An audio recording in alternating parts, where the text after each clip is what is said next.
Scene 1. Frank wakes up and instinctively reaches for his rifle. The general hands him a news article, telling him he should read it. Frank learns that his hometown has been bombed, and the general offers to let him borrow the typewriter to send his family a letter, asking if they are okay. Scene 2. Messages have returned to the troops. The general announces that enemy reinforcements will be arriving by the end of the day. Frank's letter has been returned, unopened.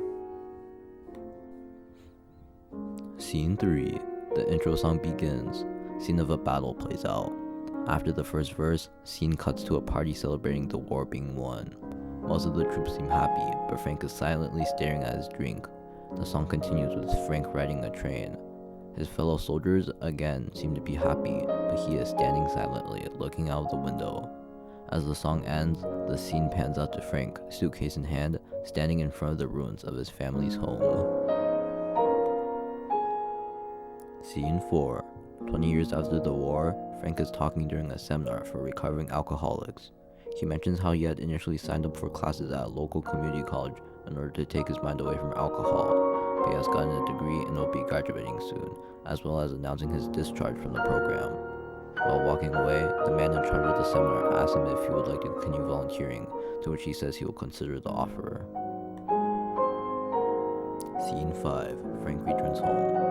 He walks down into the basement, puts on the lab coat, and flips a nearby lever. A body sitting in the corner slowly rises. Frank smiles, proud that he has successfully created a clone of himself. The clone reaches next to the bed, as if expecting someone to be there. The clone finds nothing, and immediately runs up to Frank, pinning him to the wall. Recognizing that his clone was reaching for his rifle, Frank responds that the war is over, and politely asks his clone to let him go. Scene 6. A teenager walks through the door to his parents' home. His mother calmly asks how the seminar went. The teenager talks for a while and eventually mentions Frank's speech. His mother says that she has an uncle named Frank who fought in World War II but never returned. Scene 7. Frank has discovered that his clone lacks any capacity for human speech. In response, Frank has prepared a collection of dictionaries and literature for his clone to learn from while he is out of the house.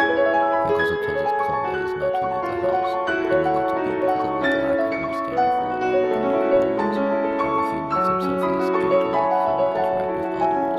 He then leaves for an unknown location. Scene 8. Frank decides to talk to the man who runs the alcoholism seminars. He tells him that he is interested in volunteering just to pass the time until he can find a job at a lab. The man tells him he can start by helping with the teenager from earlier. Scene 9. Later, Frank is seen talking to the teenager. He tells him about his time in the war, and also tells him more about why he got his biology degree. He tells the teenager that the best way to stop an addiction is to find something to distract him from alcohol, which for him was returning to college. Scene 10. The teenager returns home to his mom. He tells her more about Frank and what he does. His mom responds by asking him what he'd like to do. He says that he's not sure and that he'll think about it. Scene 11. 2 months later, Frank has found a job working at a laboratory, working on cloning other animals. He loosely brings up that the teenager has made good progress. His clone writes out a sentence asking about his family. He says that he hasn't seen them since the war ended, and that they probably died as a result of bombings. The clone shifts slightly in the chair. Attempting to help his clone feel better, he offers him the typewriter given as a gift from his general. Scene 12. A short scene plays out of Frank's clone learning how to use a typewriter, and of Frank at his new job in a chemistry lab. The teenager is also shown steadily recovering from alcoholism, and in the middle, it is shown that the clone's writing has gotten published as a new book.